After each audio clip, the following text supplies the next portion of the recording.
Dahil sa nakalululang presyo ng gasolina, muling nagsagawa ng transport strike ang grupo ng Manibela at Piston para kondinahin ang mataas na presyo ng mga pangunahing bilihin. Git nila patuloy na kumikita ang mga malalaking kumpanya dahil sa katakot-takot na presyo. Narito ang report ni Jabesha Gutschwiko. Sumiklab ang malawakang transport strike ngayong Abril 15 matapos maglungsad ang protestang bayan ng iba't ibang transport group at sektor sa Tatalon, Quezon City. Pinangunahan ito ng transport groups na Manibela at Piston kasama ang mga manggagawa at maralitang komunidad bilang pagkondena sa patuloy na pagtaas ng presyo ng langis at bilihin. Ayon sa mga nagpoprotesta, hindi lamang ang mga tsuper ang apektado ng oil price hike kundi ang maging buong mamamayan.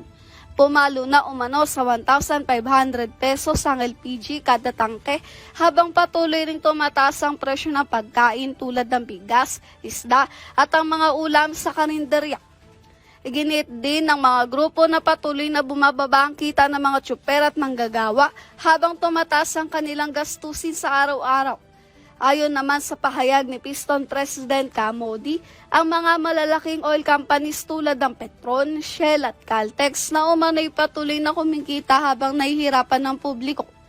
Nanawagan ang mga grupo sa pamahalaan na alisin ang buwis sa produktong petrolyo at gamitin ang emergency powers upang mapababa ang presyo ng langis. Samantala, nagbigay ng pahayag si Department of Energy Secretary Sharon Esgarin kaugnay sa patuloy na paggalaw ng presyo ng langis sa bansa. Dagdag pa ni Garin, may mga umiiral ng programa ang pamahalaan upang makatulong sa sektor at transportasyon at sa mga apektadong mamamayan. Sa kabila nito, nanindigan ng mga transport group na kailangan ng masagarang solusyon tulad ng pagtanggal ng buwis sa produktong petrolyo at paggamit ng emergency powers. Ayon sa mga organizer, inaasahang magpapatuloy ang transport strike hanggang April 17, kung saan posibleng maapektuhan ang biyahe ng mga commuters sa iba't ibang lugar. Patuloy naman ang panawagan ng mga grupo para sa mga garang aksyon ng pamahalaan upang masolusyonan ang krisis ng langis at mapagaan ang pasanin ng mga mamamayan.